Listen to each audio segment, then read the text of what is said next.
Assalamualaikum warahmatullahi wabarakatuh. Apa kabar kawan-kawan semua? Semoga tetap dalam keadaan baik-baik saja.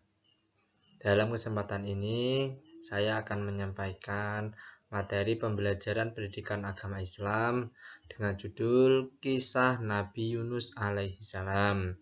Nah, bagaimana cerita selengkapnya? Mari kita simak. Nah, Kisah Nabi Yunus alaihissalam. Materi ini ditunjukkan terutama untuk siswa SD kelas 6, tapi untuk kelas berikutnya juga bisa. Ya, nama lengkap Nabi Yunus adalah Yunus bin Matta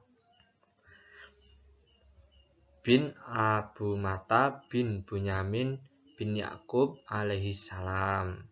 Nah, Bunyamin ini kita tahu itu adalah saudara Nabi Yusuf ya, teman-teman.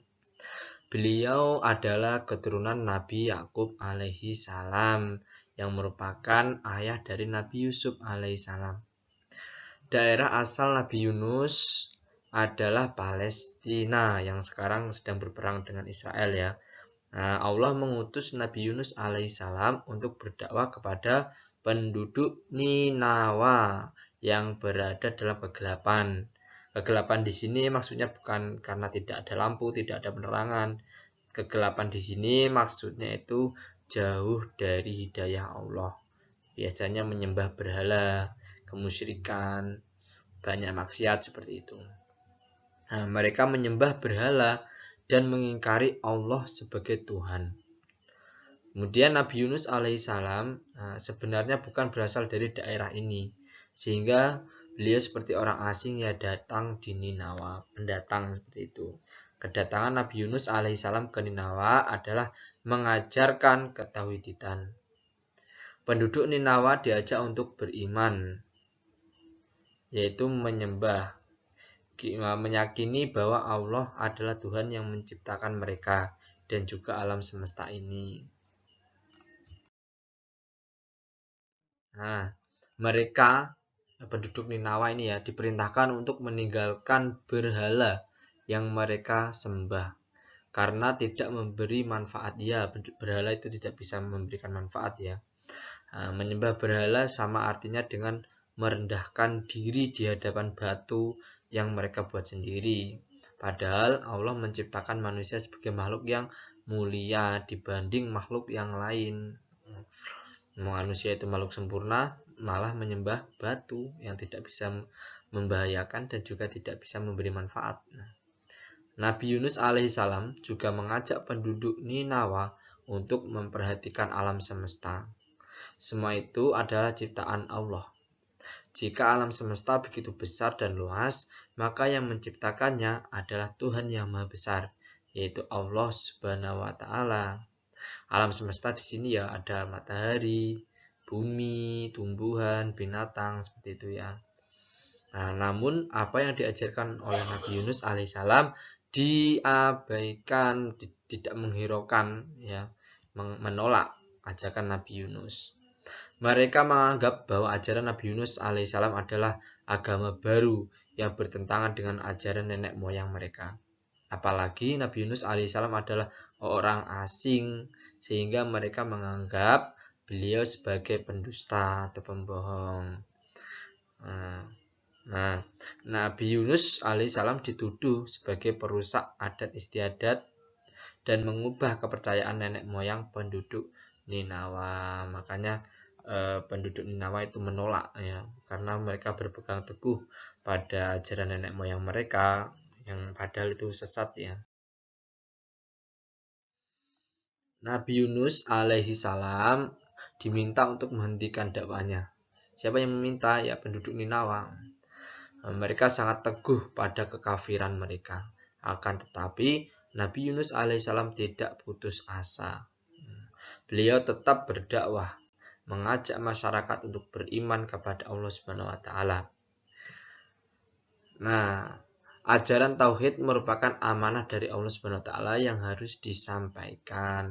Nabi Yunus alaihissalam mengajak mereka untuk meniti jalan yang lurus, yakni dengan menyembah Allah Subhanahu wa taala.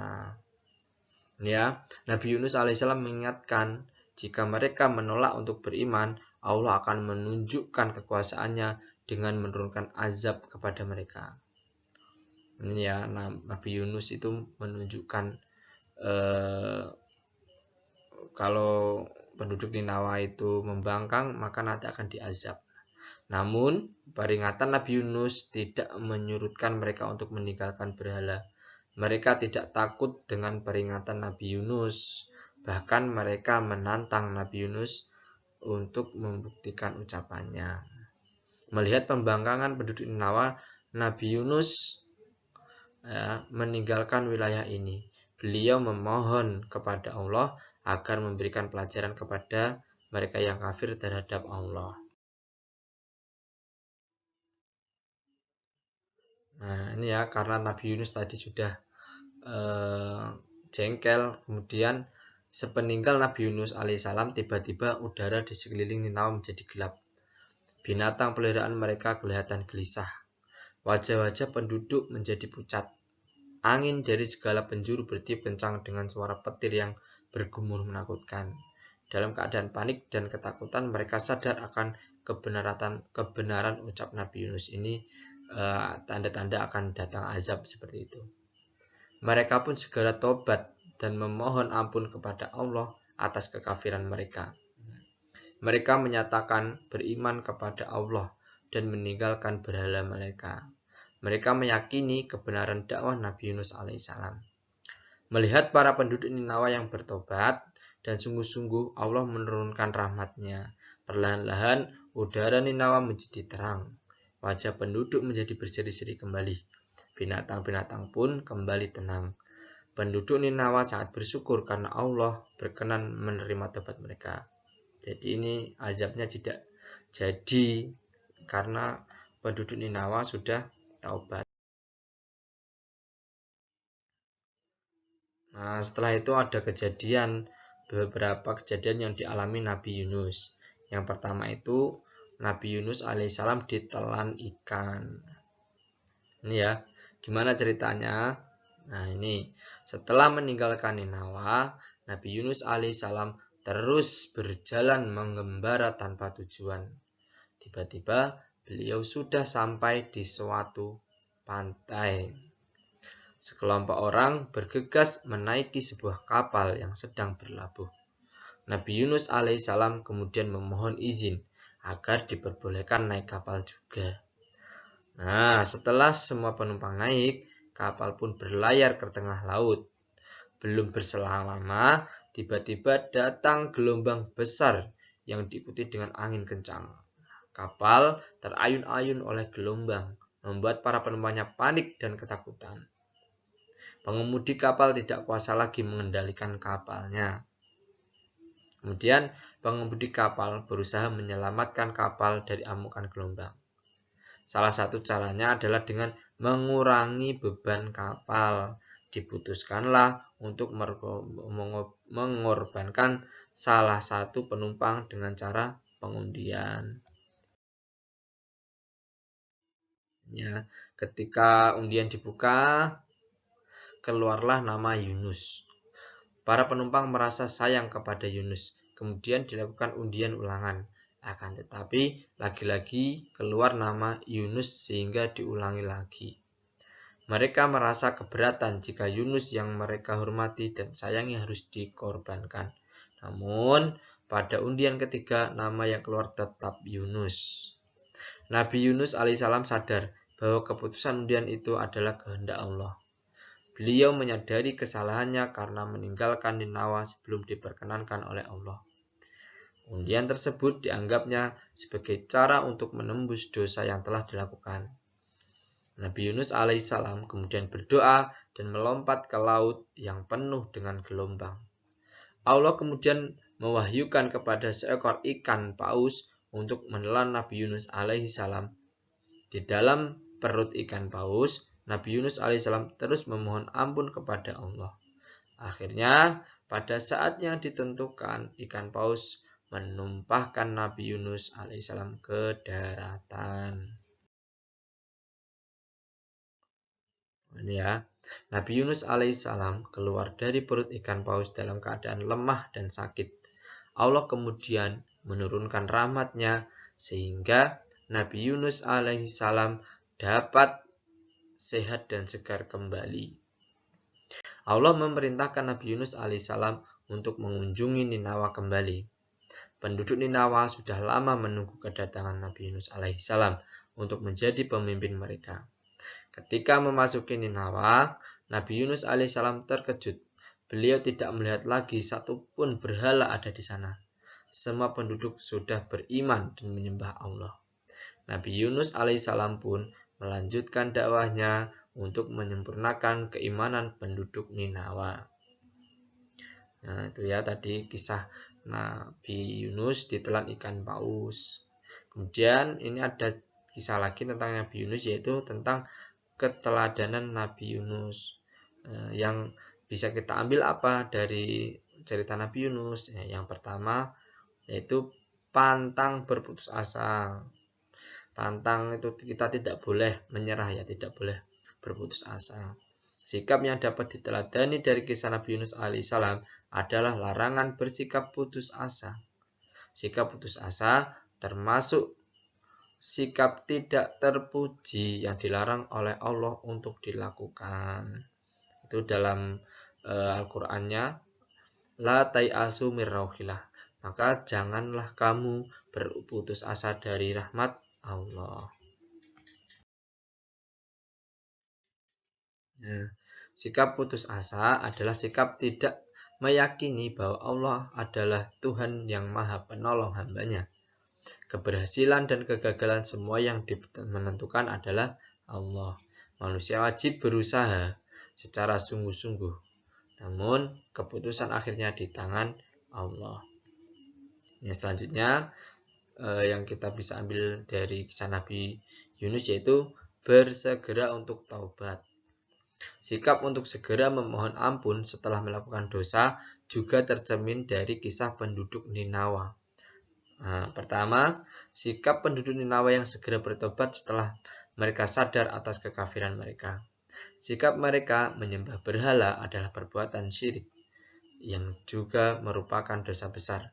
Sebab itu, ketika Allah mengingatkan mereka dengan azab-azabnya, penduduk Ninawa segera memohon ampun dan bertobat kepada Allah. Kemudian yang kedua, sikap Nabi Yunus alaihissalam setelah sadar menghindar dari perintah Allah ketika penduduk Ninawa menentang Nabi Yunus meninggalkan Ninawa tanpa izin Allah.